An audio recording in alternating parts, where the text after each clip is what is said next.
నమస్కారం ఫ్రెండ్స్. మంచి మార్గం ఛానల్ ఎప్పుడు మానవ సంబంధాలు, మన ఫైనాన్షియల్ డిసిషన్స్, రియల్ ఎస్టేట్ డిసిషన్సే కాకుండా ప్రతి ఒక్క మానవ చర్య వల్ల వాళ్ళ జీవితాల్లో కలిగే మార్పులు, long term impact on family and social life, చాలా critical psychological effects of community living, social justice, social bifurcation, living in a social environment and its after effects. ఇవన్నీ ఎప్పటికప్పుడు మన ఛానల్ సమీక్షిస్తుంది, మీ అందరినీ ఆలోచించమని ప్రేరేపిస్తూ ఉంటుంది. మనం అబ్జర్వ్ చేసినామంటే high rise living is a status symbol అంటున్నాను. నేనేమంటున్నా అంటే ప్లీజ్ జస్టిఫై అంటున్నా. High rise living in high rise building is a status symbol అంటే నేనేం సింపుల్ ఏమడుతున్నా, జస్టిఫై అంటున్నా. జస్టిఫై అంటే దాన్ని లాజికలీ సమర్థించండి అంటున్నా. చాలా మంది హై రైజ్ మేము కమ్యూనిటీ కోరుకుంటున్నాం. నేను ఎప్పుడు చెప్పినా the people who are craving for community living, వాళ్ళు యాక్చువల్లీ తమ ఫ్యామిలీలను కావాలని విడిచిపెట్టి తమ ఇన్లాస్ని, తమ బంధువులను, తమ బ్రదర్స్ని అవాయిడ్ చేసి, అక్కడ అవాయిడ్ చేసి ఇక్కడ వచ్చి కమ్యూనిటీ లివింగ్ కోసం తాపత్రయపడ్డట్టు బిల్డప్ ఇస్తున్నారు. అంటే వాళ్ళకు కమ్యూనిటీ కావాలి, బాధ్యతలు అవసరం లేదు. ఇన్ షార్ట్ ఫామ్ ఏమంటే ఎక్స్టెండెడ్ ఫ్యామిలీ అవసరం లేదు, బంధుమిత్రులు అవసరం లేదు, బ్రదర్స్ అవసరం లేదు, ఇన్లాస్ అవసరం లేదు. బాధ్యత లేని సమాజం కోరుకుంటున్నారు. వీళ్ళ ఇంగ్లీష్ టర్మ్స్ ఎట్లుంటాయంటే అసలు వీళ్ళ మనసు ఎంత పెద్దది అనిపించుకుంటారు. మీరేం కావాలంటే అంటే అపర్ణది ఒక యాడ్ వస్తుంది, we are looking for community. Community కావాలా నీకు? కమ్యూనిటీ ఎందుకు కావాలి? నీవు నీ క్లోజ్ ఫ్యామిలీని, నీ మదర్, ఫాదర్, ఇన్లాస్ని, బ్రదర్స్ని అందరినీ అవాయిడ్ చేసి నీ స్థాయి పెరిగిందని అనుకుంటూ నువ్వు ఒక హై రైజ్ గేటెడ్ కమ్యూనిటీలో వచ్చి నాకు కమ్యూనిటీ లివింగ్, ఒక కమ్యూనిటీలో నివసించడం చాలా ఇష్టము అని చెప్తూ you have betrayed your own family and now you are trying to communicate with the community that is not yours. నీలాంటి భావాలు కలిగిన వాళ్ళే నీ గేటెడ్ కమ్యూనిటీలో అందరూ 99%. నీ వాళ్ళను వద్దనుకొని వేరే ఫ్యామిలీస్ని అవసరం వచ్చినప్పుడు వాడుకుందాము, నీ టైం పాస్ కోసం వాడుకుందాము అనేది కమ్యూనిటీ లివింగ్ అర్థం. వీళ్ళు అత్యంత స్వార్థపరులు. మనము హ్యూమన్ సైకాలజీని అంత తక్కువగా అంచనా వేయద్దు. వాళ్ళకు ఒంటరి జీవితం కావాలి, వాళ్ళ అవసరాలకు కమ్యూనిటీ దగ్గర ఉండాలి, ఆపదలో ఆదుకోవాలి, వాళ్లకు వేరే వాళ్ళకు ఆపద వచ్చినప్పుడు వీళ్ళని డిస్టర్బ్ చేయొద్దు. ఇది చాలా మంది ధోరణి. ఈ గేటెడ్ హైరైజ్ అనేది ఒక విచిత్రమైన ప్రాణి. చాలా మంది సహజంగా ఒక ఇన్వెస్ట్మెంట్ డిసిషన్స్ లేదా ప్రాక్సిమిటీ టు వర్క్ ప్లేస్ అంటే ఇలాంటి రీజన్స్ వల్ల ఒక గేటెడ్ కమ్యూనిటీలో స్థిరపడతారు. వాళ్ళకి పెద్ద ఎమోషన్స్ ఉండవు, టైం వచ్చినప్పుడు అమ్మేసి వేరే సిటీకి వెళ్ళిపోతారు. These people are professionally correct, సామాజికంగా కూడా socially they are correct, they are blunt. వాళ్లకు ఉద్యోగాలకు దగ్గరున్న ప్లేస్లో చేరుతారు, అవసరం వచ్చినప్పుడు అమ్మేసి వితౌట్ ఎనీ ఎమోషన్ వెళ్ళిపోతారు. ఈ టోటల్ కమ్యూనిటీ లివింగ్లో these people are morally and socially correct. రెండో పీపుల్ తమ స్థాయిని చూపిద్దాము అని ఈ గేటెడ్ కమ్యూనిటీస్లో హైరైజ్ గేటెడ్ కమ్యూనిటీస్ చేస్తారు. వీళ్ళు అత్యంత fickle minded, weak and socially irrelevant people ఉంటారు కనుకనే వేరే వాళ్ళను చులకన చేయడానికి ఒక హైరైజ్ గేటెడ్లో చేరి మా స్థాయి వేరే మీ స్థాయి వేరే అని చూపించడానికి చేస్తున్న ప్రయత్నమే ఇది. They have failed మారలీ. They want to justify with their wealth. అంటే అనుకోకుండా వచ్చిన డబ్బు లేదా అనుకోకుండా వచ్చిన ఉద్యోగాన్ని అడ్డం పెట్టుకొని తమ స్టాండర్డ్ మారిపోయింది అని భావించి ఒక పెద్ద గేటెడ్ కమ్యూనిటీలో ఇల్లు తీసుకుంటారు. శునకాన్ని సింహాసనంపై కూర్చున్నబెట్టే అది ఏముంది కదా, అది కరెక్ట్ జస్టిఫై అవుతుంది. మీరు ఒక గేటెడ్ కమ్యూనిటీలో చేరితే ఆ కమ్యూనిటీలో డిఫరెంట్ స్టేచర్ ఉన్న పీపుల్ ఉంటారు. స్టేచర్తో పాటు కల్చర్ డిఫరెంట్గా ఉన్న ఉంటారు. కల్చర్తో పాటు ఫైనాన్షియల్ స్టేటస్ డిఫరెంట్గా ఉన్నవాళ్ళు ఉంటారు. ఫైనాన్షియల్ స్టేటస్తో పాటు వే ఆఫ్ లైఫ్ ఎలా లీడ్ చేస్తారో అలా డిఫరెంట్గా ఉంటారు. అదే కాకుండా morally people are very different. అంటే ఒక మనిషి ఇంత డబ్బు ఉంటేనే ఈ హైరైజ్ గేటెడ్ కమ్యూనిటీలో చేరుతున్నాడు అని కాదు. ఇప్పుడు నేను మెన్షన్ చేసిన అన్ని పాయింట్స్ కలిపితే ఒక కమ్యూనిటీలో జనాలు ఉంటున్నారు. What is community? బేసికల్ మీరు అబ్జర్వ్ చేసినంటే నార్త్ ఇండియన్స్ డామినేటెడ్ ఉన్న హైరైజ్లో సౌత్ వాళ్ళు ఉండటం కష్టం. ఎప్పుడు వెకిలి చూపులు, ఆ సౌత్ సబ్ స్టాండర్డ్ అనే ఒక భావన, వీళ్ళు ఎంత సంపాదించినా మాలాంటి కలర్ పొందలేరు అని ఒక skin tone arrogance. South Indians చాలా నాటుగా, సిల్లీగా, ఓవర్ ట్రెడిషనల్గా ఉంటారని ఒక భావన.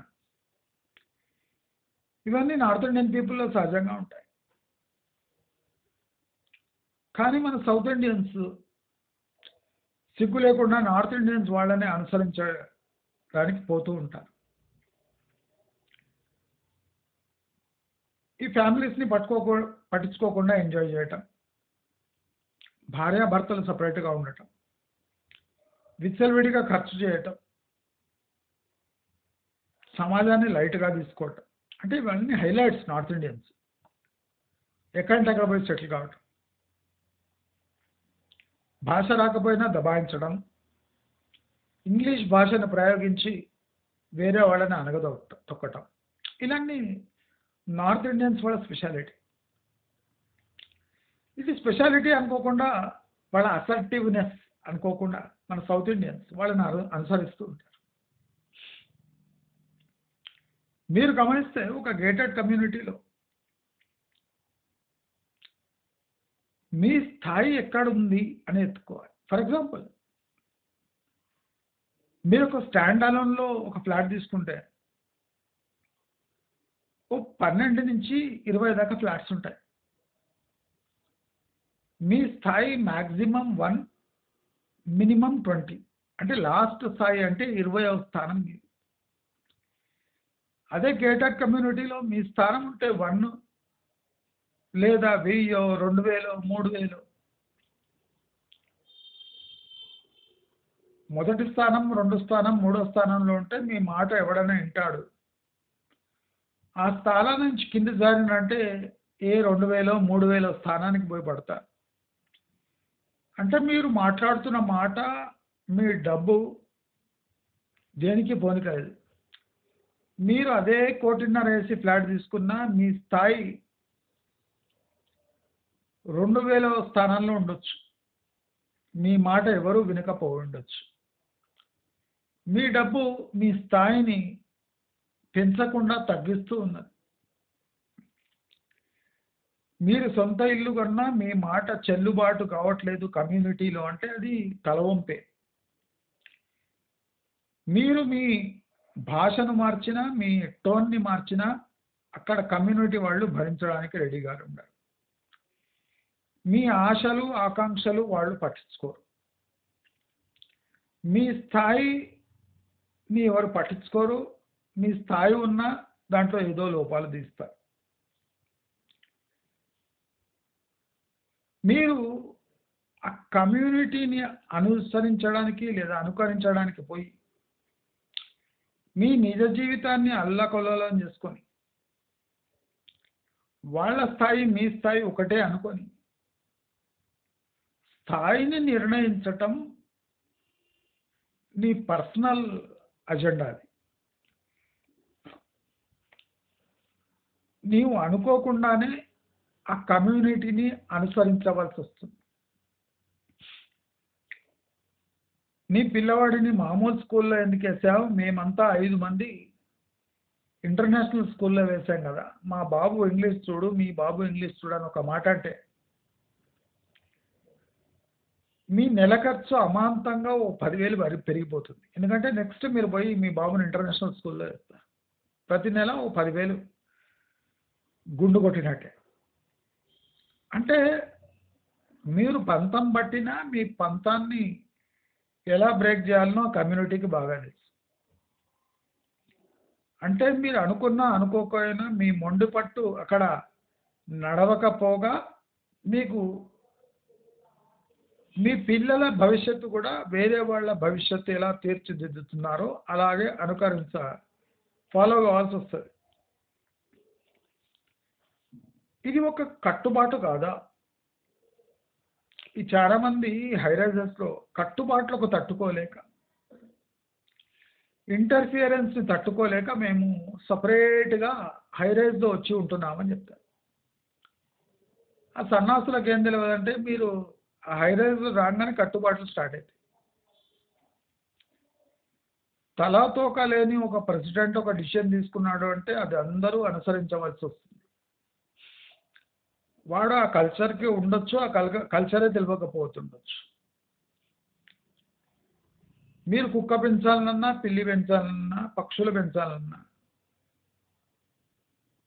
ఒక కమ్యూనిటీ ఒక పర్మిషన్ తీసుకొనే పెంచాల్సి. ఇది కట్టుబాటు కాదా? మీ ఫ్లాట్లో తరచుగా వచ్చేపోయే వాళ్ళు ఎక్కువైతే కమ్యూనిటీ వాళ్ళు వార్నింగ్ ఇస్తారు. ఇక్కడ పరిమితమైన నీళ్లు అండ్ వేరియస్ రిసోర్సెస్ ఉన్నాయి. మీ ఇంటికి తరచుగా గెస్ట్ వస్తుంటే ఈ కమ్యూనిటీపై భారం అవుతుంది కనుక గెస్ట్ తగ్గించుకోండి అనేది ఒక సబ్టిల్ వార్నింగ్ ఇవ్వడం జరుగుతుంది. ఇది లొంగి ఉండటం కాదా? మనం ప్రీవియస్ వీడియోస్లో ప్రైవసీ గురించి బాగా డిస్కస్ చేశాం. మీ ప్రైవసీ మీ సెక్యూరిటీ దగ్గరనే బరబత్తలు అయిపోతుంది. మీరు ఏ పని చేయాలన్నా నిఘా నీడలో చేయాల్సి వస్తుంది. మీరు చేసే ప్రతి పని స్క్రూటినీకి గురవుతుంటుంది. అంటే మీరు మీ ఫైనాన్షియల్ స్టేచర్ ఈక్వల్గా ఉంది అనే గేటెడ్ కమ్యూనిటీలో చేరితే మీ ఫైనాన్షియల్ స్టేటస్ తప్ప మిగతా అవన్నీ కాంప్రమైజ్ కావచ్చు. అది కాకుండా ఫైనాన్షియలీ కూడా బాగా లాసెస్ బేర్ చేయాల్సి వస్తుంది.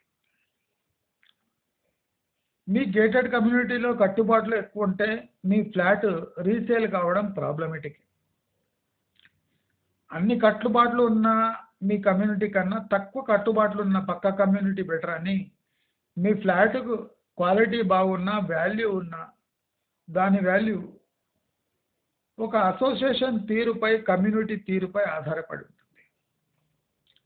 అంటే resale value of the flat is completely dependent on the nature which the community works. ఆ కమ్యూనిటీ యొక్క బిహేవియర్ మీ ఫ్లాట్ వాల్యూపై ఎఫెక్ట్ చూపిస్తుంది. అదే కాకుండా షేర్డ్ రిసోర్సెస్ కనుక కొన్ని మీటర్డ్ కనెక్షన్స్ ఉన్నా అన్ని మీటర్డ్ ఉండడానికి వీల్లేదు కనుక జనాలు పెరిగే కొద్దీ ఆ రిసోర్సెస్ పై వెయిట్ పడుతుంది కనుక ఆ వెయిట్ అందరూ ఈక్వల్గా భరించాలి కనుక ఎందుకు భరించాలి అనే ప్రశ్న వేయడానికి వీల్లేదు. భరించాలే. కమ్యూనిటీ లివింగ్ అంటే దాని అర్థమే అదే అని చెప్తారు మీరు. అంటే ఓవరాల్ కమ్యూనిటీ లివింగ్ తల వంచుకొని ఒళ్ళు దగ్గర పెట్టుకొని బిక్కు బిక్కుమంటూ మీ స్థాయిని ప్రదర్శించకుండా వేరే వాళ్ళ మాటలు కుదురుగా వింటూ వాళ్ళు చెప్పిన రూల్స్ని ఫాలో చేస్తూ మీరు మీ ఫ్లాట్లో ఉండే వెసులుబాటు మీకు కలిగిస్తారు. అది మీ ఓన్ ఫ్లాట్ అనుకోకండి. రూల్స్ అండ్ రెగ్యులేషన్స్ ఉన్న ఒక లాడ్జ్, దాన్నే మనం ముద్దుగా కమ్యూనిటీ లివింగ్ లేదా హై రైజ్ గేటెడ్ కమ్యూనిటీ అంట. మన పిల్లలు అక్కడ మెజారిటీ పిల్లల యొక్క సంస్కారాన్ని అందిపించుకుంటారు. మెజారిటీ పిల్లల యొక్క జీవన శైలిని మన పిల్లలు కూడా అనుకరిస్తారు. వాళ్ళు అనుకరించడం ఏమి, పిల్లలు కాకుండా మహిళలు కూడా అదే స్థాయిలో ఉండడానికి ట్రై చేస్తారు. ఆ ట్రై చేయడం వల్ల మన జీవన ప్రమాణాలు పక్కన పెడితే మన జీవన గడపడానికి లైఫ్ స్టైల్ కాస్ట్ పెరిగిపోతాయి. పెరిగిపోయి మన జీవితాన్నే మార్చేసే సంఘటనలు జరగవచ్చు. 1.5 కోటి పెట్టి అక్కడ 1000 మంది ఫ్లాట్లు కొన్నా, దాని ఈఎంఐ కట్టినాక వేరే వాళ్ళ దగ్గర వేరే మిగులు డబ్బు ఉంటుంది. ఆ మిగులు డబ్బు వాళ్ళ జీవన ప్రమాణాన్ని పెంచుతుంది, తగ్గిస్తుంది. ఫర్ ఎగ్జాంపుల్ ఒకడు ఈఎంఐ కట్టినాక వాడి దగ్గర 15-20 వేలు మిగలొచ్చు, ఒకటి దగ్గర ఈఎంఐ కట్టినాక 50 వేలు మిగలొచ్చు, ఒకడు ఈఎంఐ కట్టినాక ₹1,00,000 మిగలొచ్చు. ₹1,00,000 మిగిలినోడు వాడు మీకన్నా బాగా బతుకుతూ ఉంటాడు, బాగా ఖర్చు చేస్తాడు. ఈఎంఐ పోగా 15,000 మిగిలినోడు బిక్కు అనుకుంటూ ఎల్ఐజీ ఫ్లాట్లో గవర్నమెంట్ ఫ్లాట్లో ఉన్నట్టే ఆ మెథడ్లోనే బతుకుతాడు.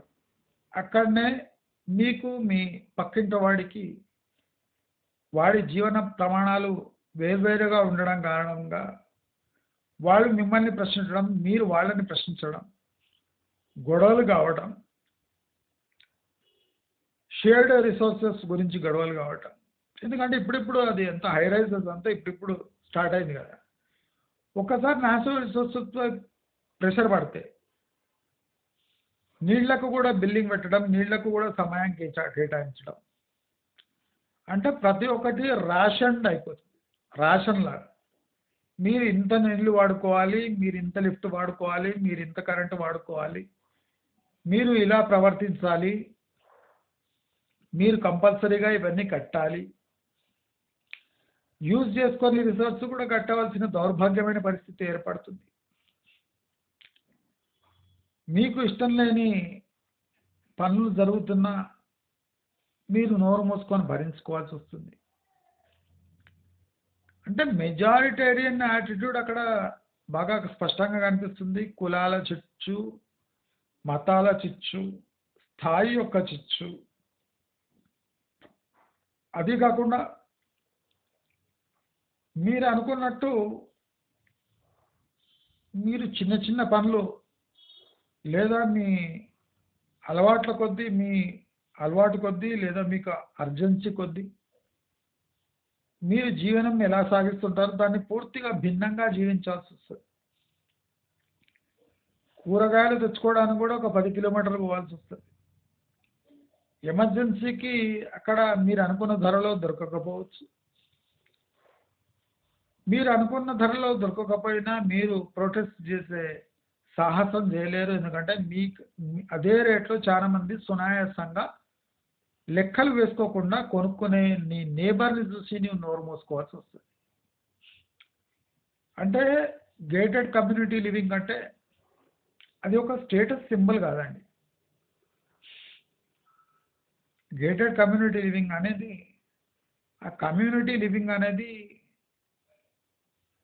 అంటే మనకు ఆప్షన్ లేకుంటే ఇలాంటి లివింగ్ మన ముందు వచ్చి అదొక స్టేటస్ సింబల్గా మిగిలిపోతుంది. కానీ ప్రాక్టికల్గా చూస్తే ల్యాండ్ మాస్ ఉన్నాక, అది భారతదేశంలో, అది మనలాంటి సిటీలో గేటెడ్ కమ్యూనిటీ అని పాపుకుంటూ సెక్యూరిటీ అనే ఒక ఆస్పెక్ట్ని అడ్డం పెట్టుకొని కోట్లాది రూపాయలు చెల్లించి ఫ్లాట్ తీసుకొని బిక్కుబిక్కుమంటూ ఉంటూ, అంటే ఊహకు అందని మెయింటెనెన్స్ చెల్లిస్తూ, యాన్యువల్ మెయింటెనెన్స్ ఛార్జెస్ ఇస్తూ, ప్రతిసారి బయటికి వెళ్ళినప్పుడు 10-15 నిమిషాలు కారు తీయడం, కారు పెట్టడంలో వ్యర్థంగా పోతూ, మీ సొసైటీలో మీ ఫ్రెండ్స్, మీ రిలేటివ్స్కి వాల్యూ లేకపోవటం, ప్రతిసారి ఎంట్రీకి వాళ్ళ సిగ్నేచర్ పెట్టడం, అంటే ఒక జైల్లో ఎంట్రీ ఎగ్జిట్ మాదిరిగా మీ బతుకు మారిపోయి కమ్యూనిటీ లివింగ్ కాస్త కమిటెడ్ లివింగ్గా మారిపోయి మీ జీవితం దుర్భరంగా మారే ఛాన్సెస్ ఆల్మోస్ట్ 98% ఉంది.